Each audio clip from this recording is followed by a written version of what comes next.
What's up, AfterBuzzers? We are back here for our fifth episode of Cults and Extreme Beliefs. Today, we're going to be breaking down everything behind the Sanctuary Church, how they got started, their rifles, their mass weddings, and so much more. We also have a very exciting news segment at the end and a very special segment also at the end that you won't want to miss, so stay tuned.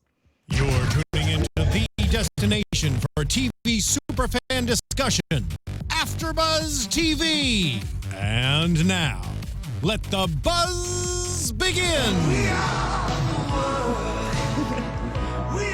a great song. It is paired with this episode. I don't know how I feel. It's unification.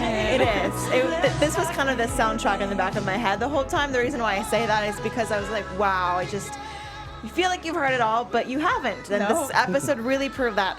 Takes on a whole new different meaning. Of course it does. So guys, thank you so much for tuning in. I'm your host, Juliet. I'm here with my lovely panel. Taylor Gates, how are you doing? Hey guys, I'm good. I'm shaking. This was a crazy one. We have a new addition to the panel. Welcome. How are you feeling? Thank you. Hey everybody, I'm Al G. Glad to be joining Juliet and Taylor, and it's just my pleasure to be here. And let's get into all this good nuts and bolts of cults and extreme beliefs. I can't wait to talk about this one. Yeah, I know. Each episode does not disappoint. There's always so much to discuss. Always just my jaw is open. I'm like, I cannot believe what was going on. But let's head into some overall thoughts. What are you guys' overall thoughts with this episode? This was a little bit of a different feel than the other ones to me, just because, I don't know, the other ones talked a lot about like the abuse and the horrors, and this one was just sort of out there, and there wasn't a whole lot of like, I mean, there definitely were personal touches and personal, horrors that happened, but it focused more on kind of the ideology, so I thought it was an interesting approach. And also, this episode felt a little bit more surreal, maybe the particular cult we're dealing with, the Unification Church, felt more surreal to me because all the other episodes, this is just me personally, I felt like the people who are members of the church, of the cult, whatever you want to call them, were like true believers, and at least there was some type of there was a real ideology that you could break down and that they believed in, regardless of whether I believed it or not. Honestly, it was hard to keep from laughing every time I watched Sean, the leader, the heir to Sun Myung Moon, just because he almost felt like a wrestler. I didn't hear like God and church and all that. I basically heard like, yeah, brother, we got the guns, we got the church, we're gonna do this and do that, and now the other religious stuff was kind of thrown in. It was surreal to me. It really, really was a surreal episode, and we're gonna break all that down and more. I want to talk about a little bit of the fear, the propaganda. We have mass weddings. Later on in the episode, we're also going to discuss just how this church just has so much power, and if is good publicity, bad publicity, good publicity, just publicity, and it is good publicity. So we'll discuss that a little bit more.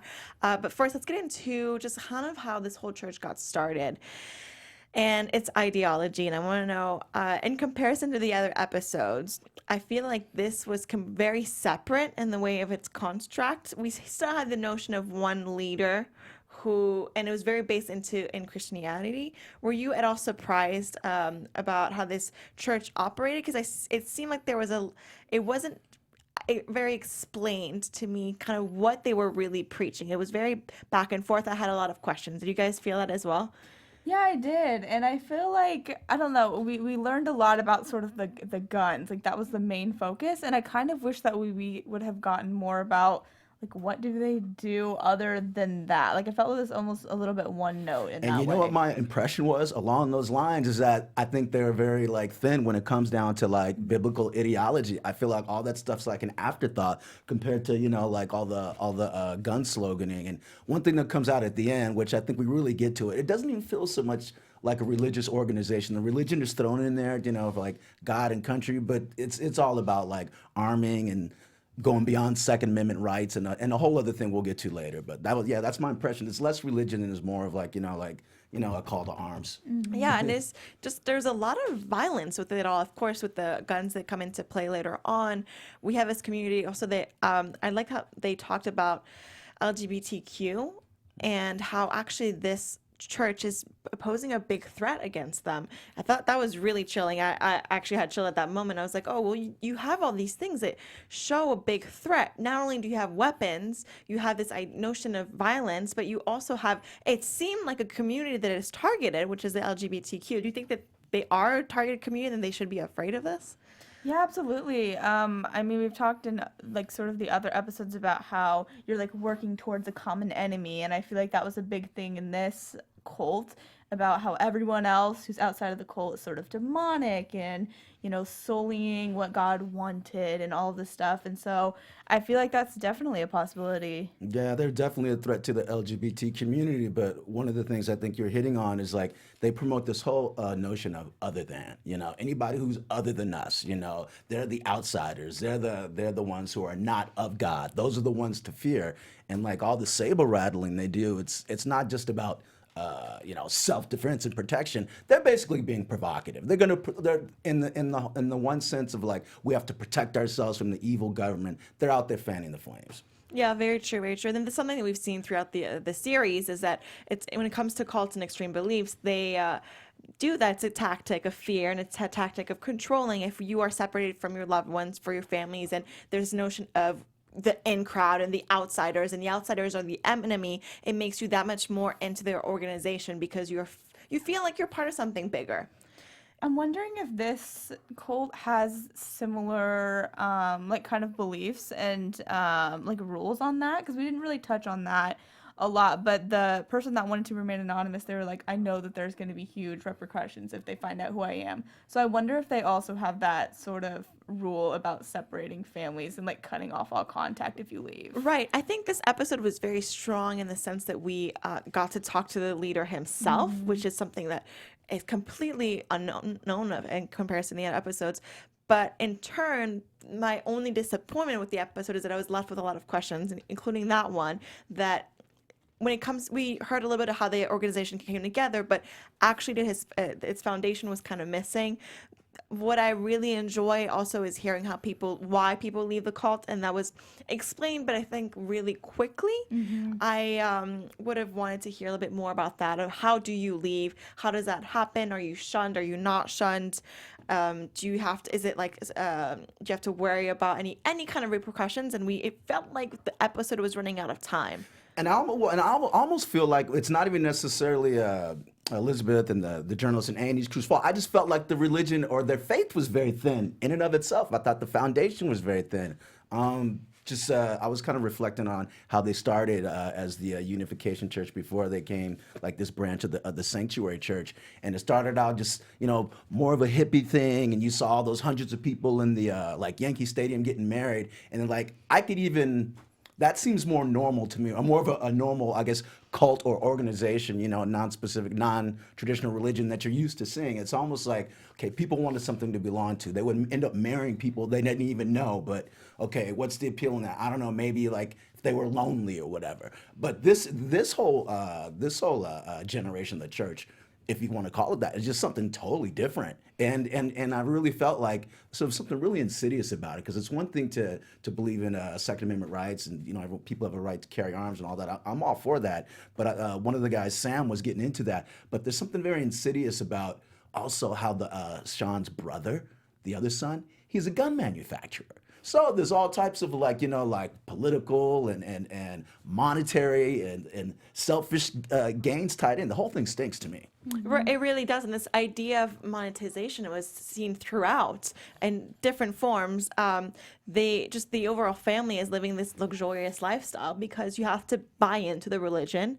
And they're calling it, I think it was it's spiritual monetization, in the sense that you're financially putting in money in order to be closer to heaven, get to heaven, have a perfect afterlife, and all these things. And there's these new steps, and it all revolves around money. People are losing their own way of life because they don't have money to sustain their family to give to this church. And then these people who are in charge of the church are living they're billionaires. As they said, they're the richest kids.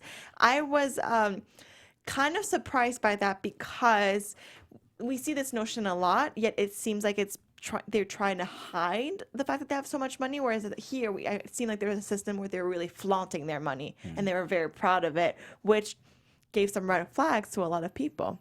I thought it was interesting because not only did it remind me of some of the cults that we've talked about, Scientology, you have to pay for all of these, learning materials, but it almost felt really like old-fashioned in a way. Like if you know anything about like the Reformation and like Protestantism and everything, like you had to buy your way out of like reconciliation. You had to like confess your sins and make a donation to the church, and so it was very weird because it felt like this mixture of like old and new in a way. Very true. I love that point, and it's kind of like when you look at you buy a title, right? You buy the Duke title, you buy whatever title it is, just to have your in. Yeah.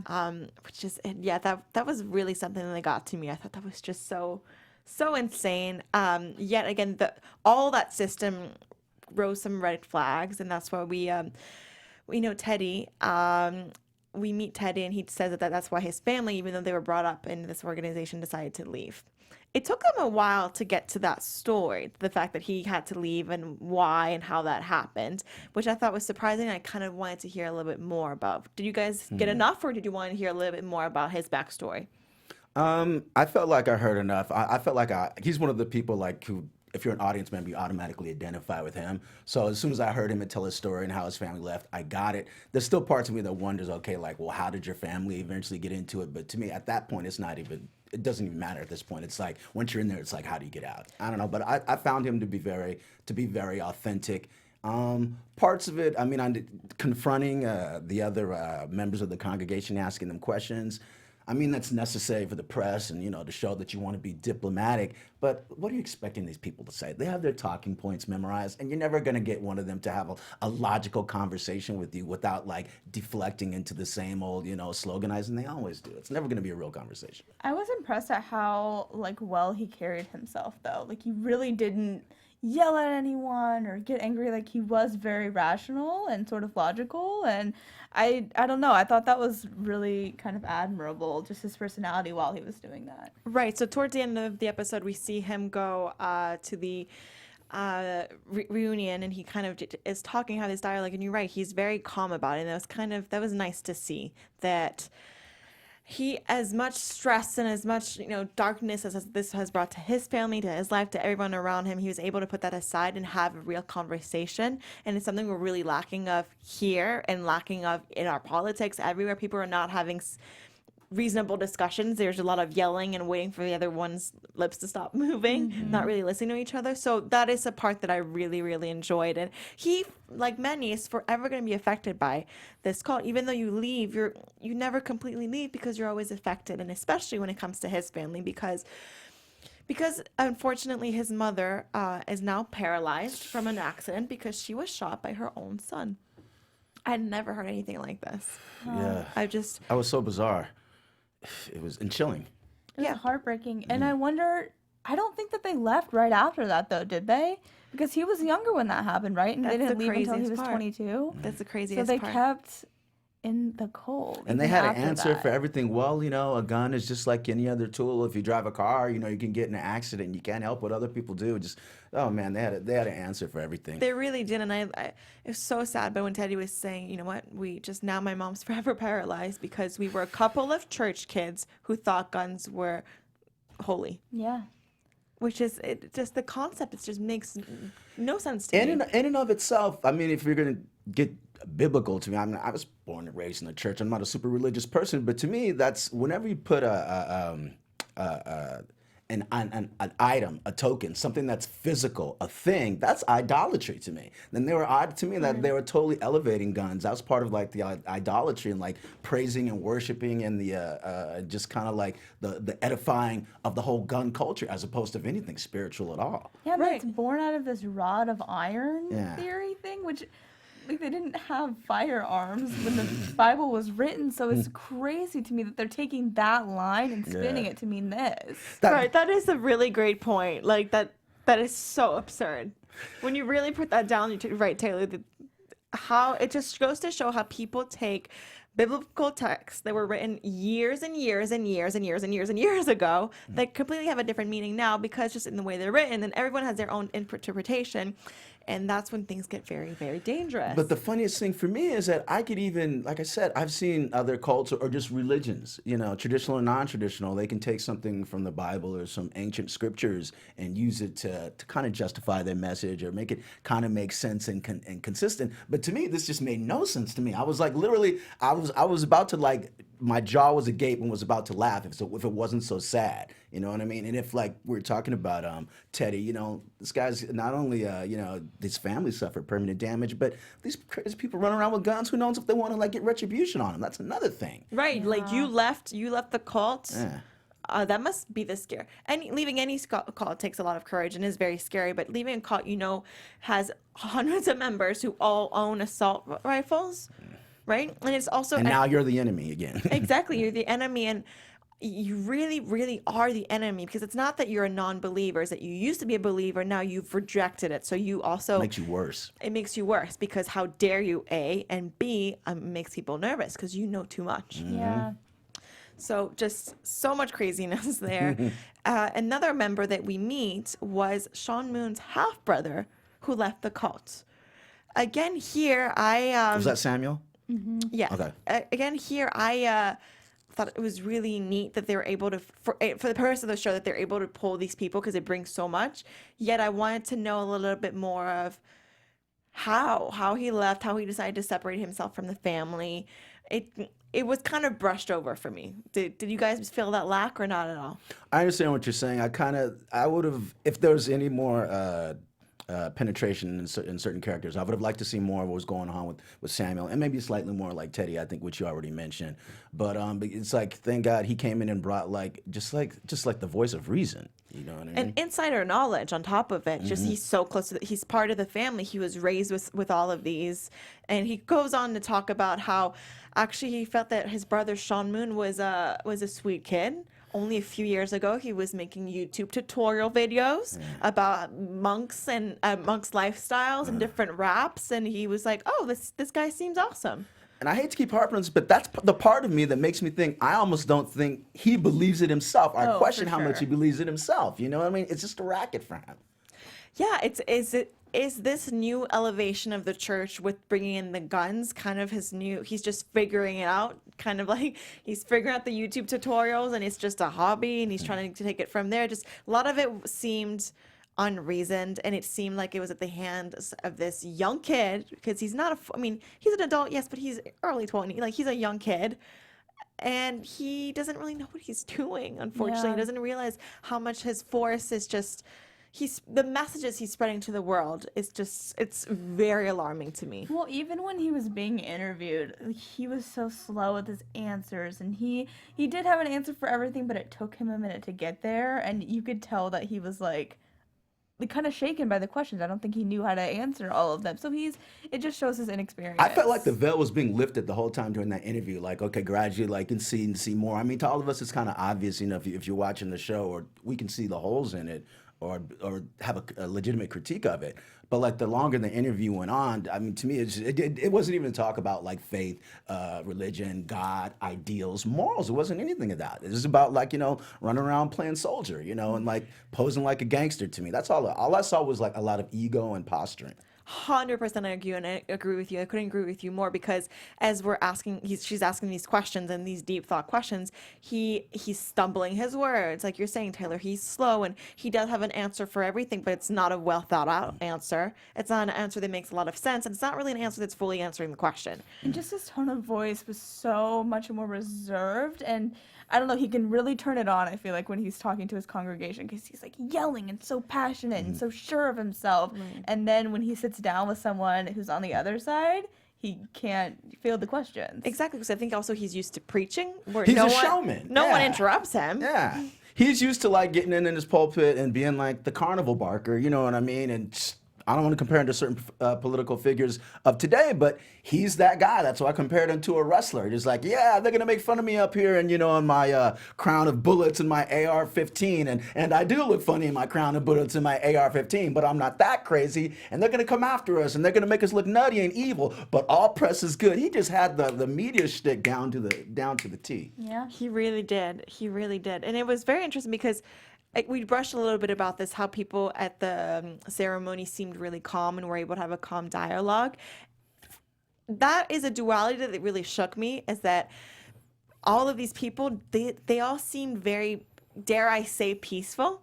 Although they had so many guns, the few people we got to talk to and got to hear from all seemed really peaceful, didn't want any harm or anything. We even meet this older lady with a thick accent. I couldn't discern where she was from, but with her little crown, and she was saying, "No, we don't want no trouble. We really sad about the mass shootings that happened out to long ago in Florida. Really sad, but we're all just here." And then she turns to her friend. She's like, "Oh, find me on Facebook." And it's like a book club for them. That was my next impression, is that all these people, the members of the congregation, could easily be in another church or a knitting club or a book club, like you said. To me, all I felt like those people really wanted underneath it all was community. And it just so happens like that the guns and the crowns were at the center of this community. But I'm like, okay, these people, they're lonely for something. They want something. They want to belong to something. And I guess we all do to a certain extent. But just, to me, this, it just seemed really kind of empty. And I hope I'm not offending anybody's religion or cult or whatever, but I still didn't get the substance of it. Even again, like I said, I'm not a big fan of the Moonies, his father and Reverend Sung Young Moon, but at least I saw something there.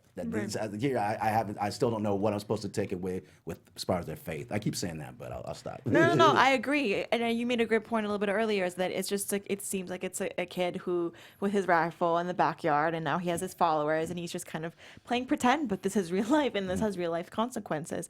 A theme that came up a lot was a discussion between what is the difference between a cult and terrorism. So I throw this question to you because it felt like it never really was answered, although it came up a lot. That's such a layered, hard one, Juliet. I'll stab out. I like the difficult questions, and I'll stab out and I'll wade into the thick of it. I think they're a cult that could be dangerously close to engaging in terrorism, and I like, we think of typical terrorist, religious extremism, and what comes to mind is, is what the U.S. has, been battling, and the culture battles, against Muslims, and how they are portrayed, Muslim extremists. But then I'm just, not that I don't want to see anything happen, but that will be the defining moment, if and when someone is killed or shot, like outside of this cult, and not just the mom, that will define them, I think, is truly as terrorists. Yeah. And how that comes about, whatever that situation is, and they're totally fanning the flames for it. Like they just want a confrontation, and they want to be on TV, and they want to look sensational and all that. But I think that'll be the defining moment when they go from potential terrorists or dangerous cult to true terrorists, and attacking maybe their quote political enemies, like someone in the LGBT community. That would make them, they're full-blown terrorists.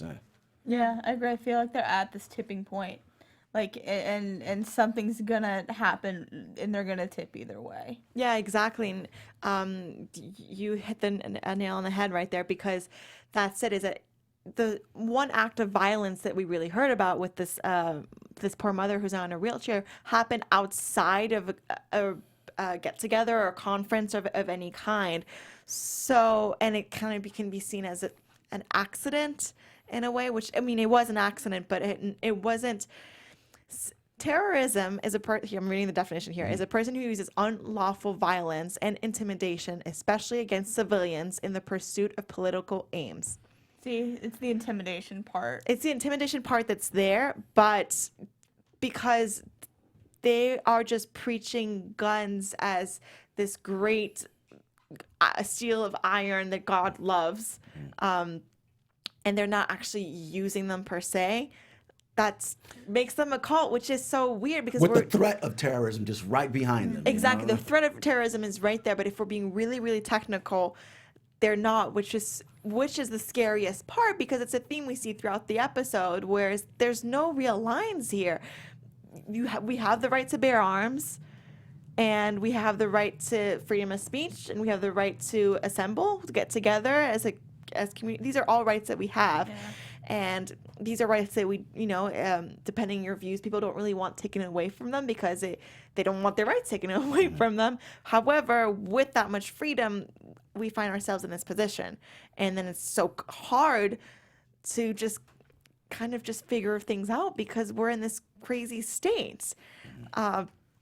Yeah, what makes it so dangerous now, again, where like I said, there's points that was literally, it felt so absurd I was about to laugh. But what makes it not a laughing matter is like the state of things today. There's a lot of, our culture is, it's kind of at a turning point, a bubbling point, what's going on like racially, economically, the culture wars with immigration and what's going on in politics. There's a lot of things that are on the bubble right now in the society we live in today. And like that is like the last thing we need to throw in, like, is just like the smoldering kettle, just something else to set another quick spark just to set things off.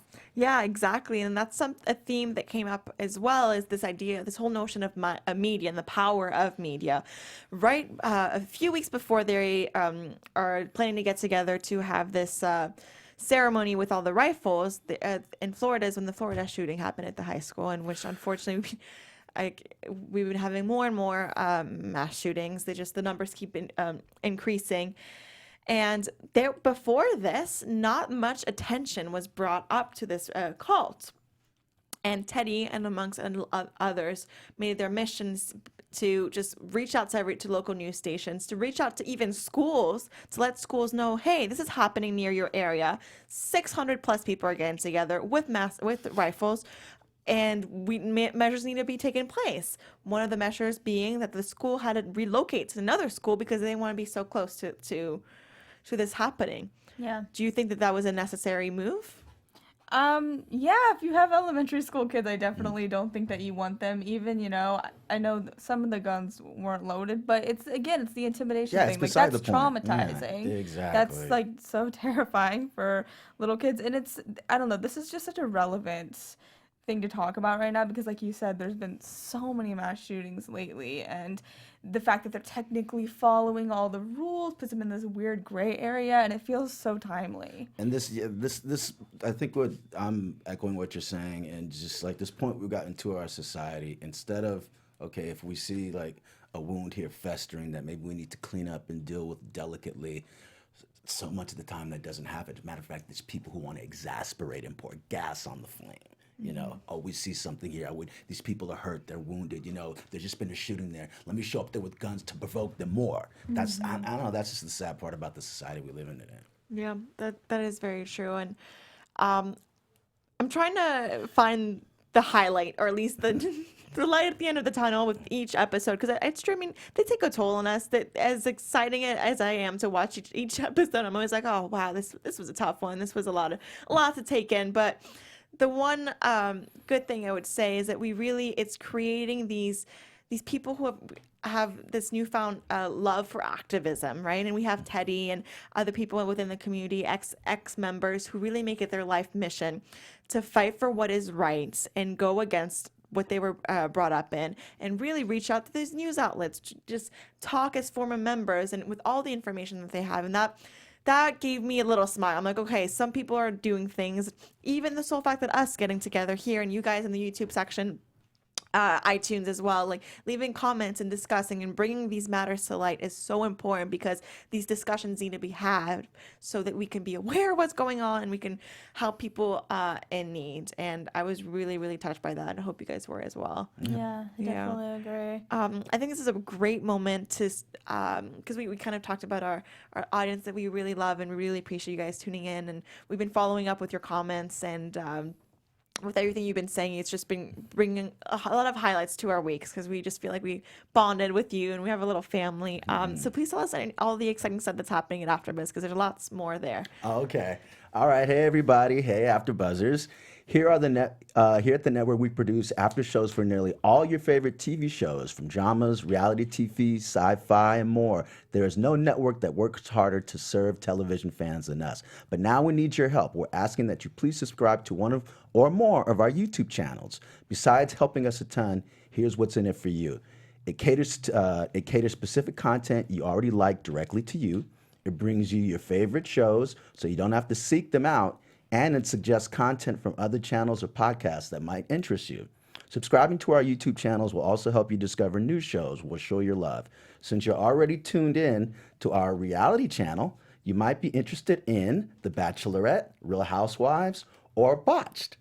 And remember, we have channels for other genres too. Please don't be shy about subscribing to them either. And if you're worried about the pesky notifications, don't be. Those notifications are optional. It's easy. Hit the subscribe button now for an even easier AfterBuzz experience. And if you let us know that you did in the comments, we'll shout you out on air. Thanks for being the best fans. We promise to continue to do our best to serve you. Thank you for that. Yeah, AfterBuzz has so much to offer, and there's always something to watch when you end up in one of our portals. So we really urge you to do that, because fall down the rabbit hole. There's lots of fun stuff and there. we're on so many of them that you'll probably run into our beautiful faces too. Right. So we have some really fun news. We have a special segment that's coming up.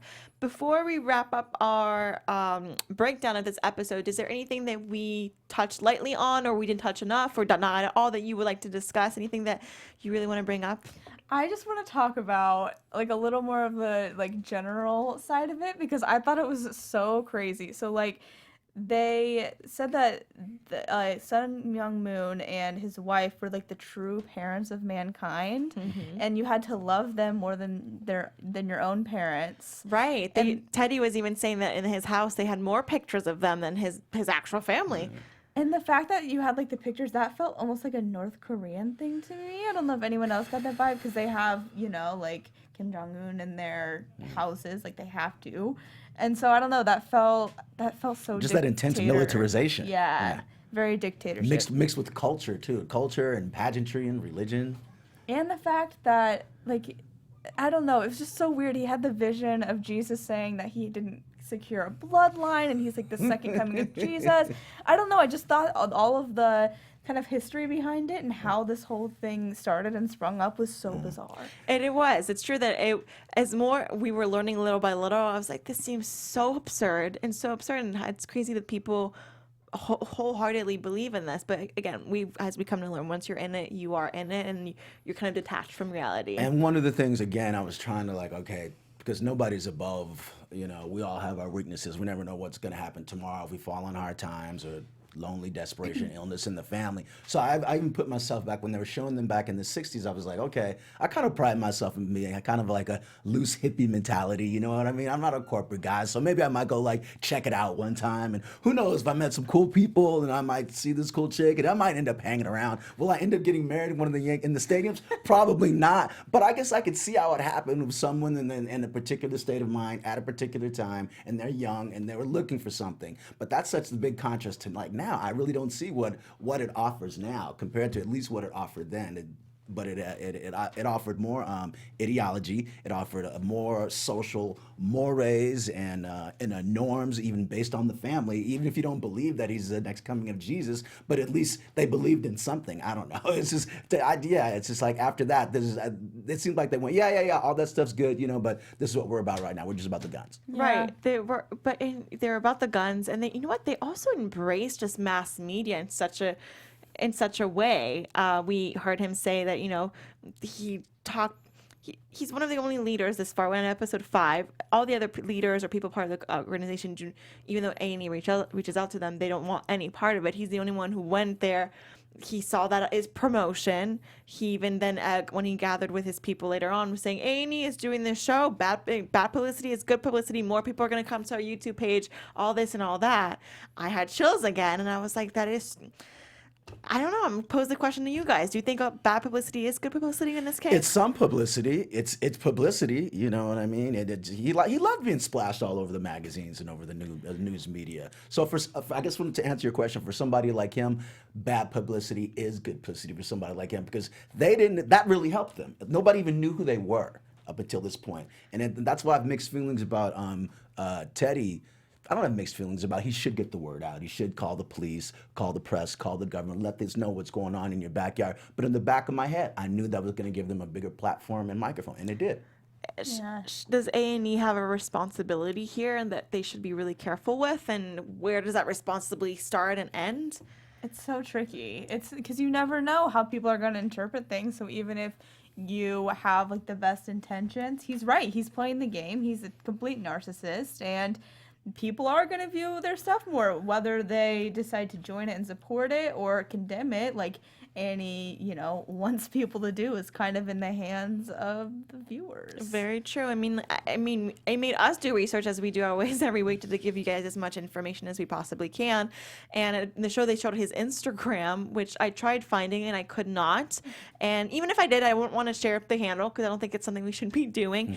It made me think as they were talking about it on the show, I'm like, wow, people get turned down. They show a little too much skin, and then you're able to. This guy has an Instagram. Just the world we live in. It's just that we're still in a state where sex is a taboo, yet guns are not. But we could talk about that for hours. Well, I'm gonna dig a little layer below that. I mean, think about it. The women in the photos with the guns, they weren't bad-looking women. To me, they were pretty attractive women with guns. I mean, that's marketing right there, straight up. Very true. And we're going to talk a little bit more about marketing.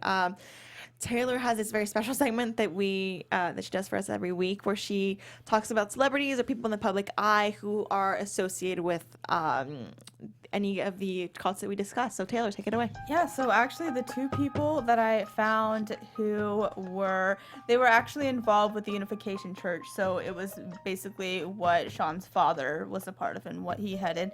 They were both politicians actually, or related to politicians. Neil Bush, the son of George H.W. Bush and brother to President George W. Bush, was actually really famous for promoting Moon in Asia and the United States in 2009. And I thought this was very bizarre. He supported Moon's idea for a $400 billion World Peace King tunnel that would link Alaska and Russia. And the tunnel project did not gather a lot of support, and then Moon actually died in 2012. But I thought that was a super weird fact. The political ties. We were talking about that. Yeah, for sure. And then the other person I found was Patrick Hickey, and he's a state legislator from Nevada, and he actually met his wife through this cult. And he joined after he fought in the Vietnam War, and he and his wife were married through the Unification Church, but he later left and is now and identifies as a Roman Catholic. But I thought you're very right. It's the political ties. Very, very interesting stuff right there. Very interesting stuff, and hopefully we'll see some sort of conclusion. We'll see some sort of conclusion coming up. Because more and more research I'm doing, it seems like a lot of articles are being taken down and things like that. So marketing is really big as we come to learn with these cults, but we will see. Let's get really quickly into our news before we wrap this show up. AfterBuzz TV News. So the kind of biggest and most recent news I found actually was touched upon in the episode, the Washington Post story called Locked and Loaded for the Lord. It came out in late May, and I kind of skimmed that and got to find a lot more information. It goes very in-depth. Some interesting facts I found from that I wanted to share with all of you guys were the numbers, because he didn't say he had like a head count when he was being interviewed. That was weird. Yeah, it actually fluctuates apparently between tens of thousands to millions. So it's been up into the millions, which I thought was pretty surprisingly high number. And they also talked about this President Trump thank you dinner that they had recently. And so there was a fundraiser for the Gun Owners of America, which is actually apparently like more extreme than the NRA. And they also had an auction for an AR-15 raffle at this dinner, which I thought was just so, like you said, surreal. Surreal, bizarre, but unfortunately it's not surprising when we think about the context of like the people we're talking about. That's the scary part. Yeah. So I thought that was interesting, but definitely, yeah, go to the Washington Post story, Locked and Loaded for the Lord, because there's a lot more information about Sean, and they have a lot of different voices, including voices of his other siblings. It's really interesting. Wow, that is, I mean, this is a crazy world we live in, and this is America, unfortunately. This is the world, but again, very important we highlight this so we get our education in and figure out what is going on so we can move forward. Please keep the conversation going until next week, where we will be back for episode 6. In the meantime, you can also follow me on Instagram at Bonjour Juliet. And what about my lovely panelists? You guys can find me on Twitter at @alphabet_, and I'm on Instagram at Taylor_Gates_. Hey everybody, it's Al G. You should be able to see my Twitter at Jamaica House Doc, but I'm going to refer you to something else. I just started a GoFundMe. If you go in the app, you just put in the search Jamaica House European Tour. That's where you can follow, hit me up, and support. Thanks. Bye, guys. Until next week. See ya.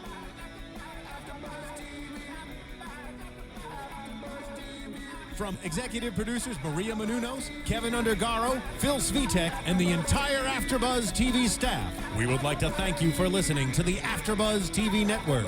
To watch or listen to other after shows and post comments or questions, be sure to visit AfterBuzzTV.com. I'm Sir Richard Wentworth, and this has been a presentation of AfterBuzz TV. Buzz you later. The views expressed herein are those of the hosts only and do not necessarily reflect the views of AfterBuzz TV or its owners or principals.